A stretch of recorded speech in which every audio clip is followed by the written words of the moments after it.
नहीं मिलता।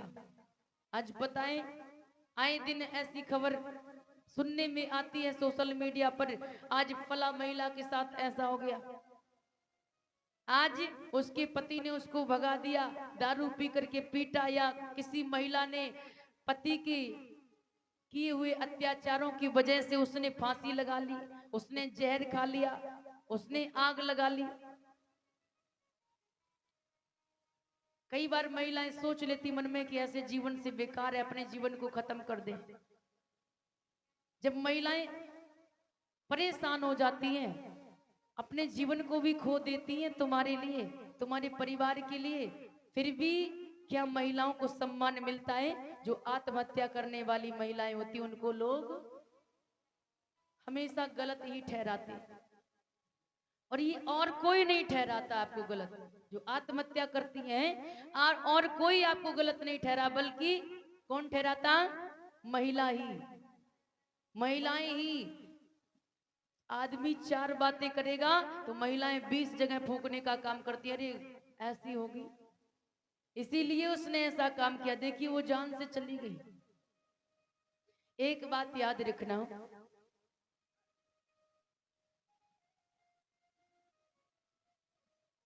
जो भी महिला आत्महत्याएं करती है ना, अगर गहराई से सोचा जाए, ऐसे कोई अपने प्राण नहीं छोड़ देता, ऐसे कोई भी नहीं मरता है ना। तो प्राण सब कुछ होते हैं, जीवन सब कुछ होता है अपना। महिलाएं सिर्फ किसके लिए?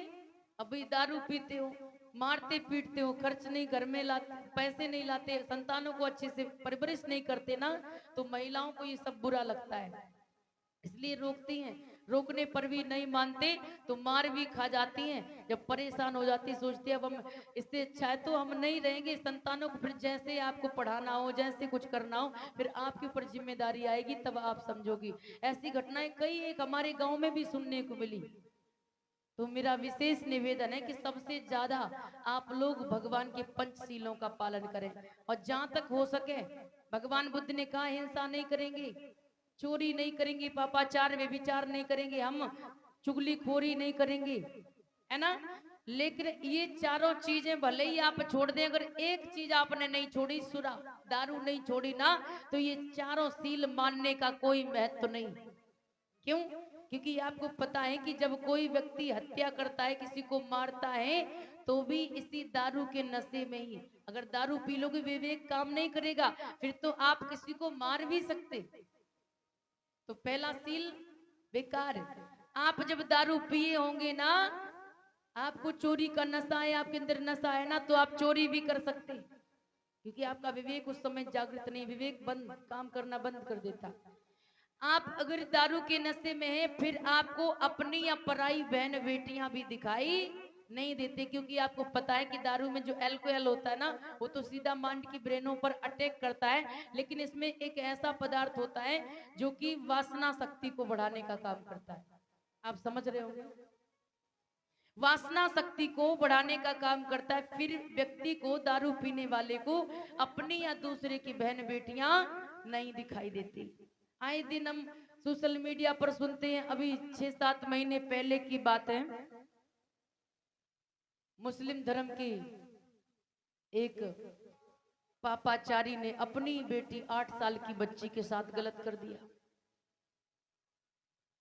दारू के नशे में अपनी 8 साल की बच्ची के साथ गलत कर दिए। ये काहे का नतीजा है? ये सिर्फ दारू का, सिर्फ दारू का नतीजा है ना। आप अगर दारू पिएंगे ना, तो सबसे ज्यादा दारू पीने वाला व्यक्ति व्यर्थ बातें करता है। आदमी भले ही बिल्कुल नहीं बोलता हो, पहले जब दारू नहीं पिए आपसे बात भी नहीं करेगा। और तुम्हारे घर में क्या हुआ है, अगर हमें पता लगाना हो ना तुम्हारे घर में क्या हुआ है, तुम्हें 1 क्वार्टर पिलाए दें, फिर देखो अपने घर की गड़ी गोड़ी सब पोती पत्रा खुल जाते।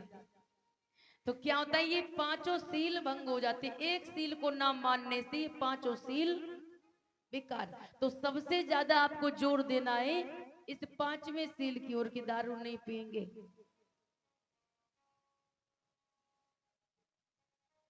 तो ध्यान दें, आजकल सरकार भी है, दारू पीने वाले मिल जावे तो पकड़ ले जाते हैं, दारू पीने वाले मिल जाए ना तो उनको पकड़ लिया जाता है, उनको बंद कर दिया जाता है।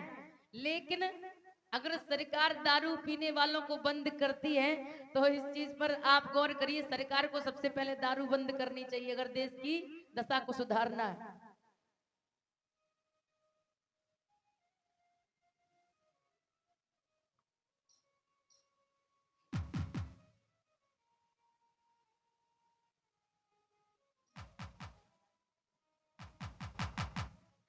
और हमारे सम्मानित बड़े भैया आधार, नाम नहीं जानते हम, आधार जी को फेमस है आधार जी नाम से।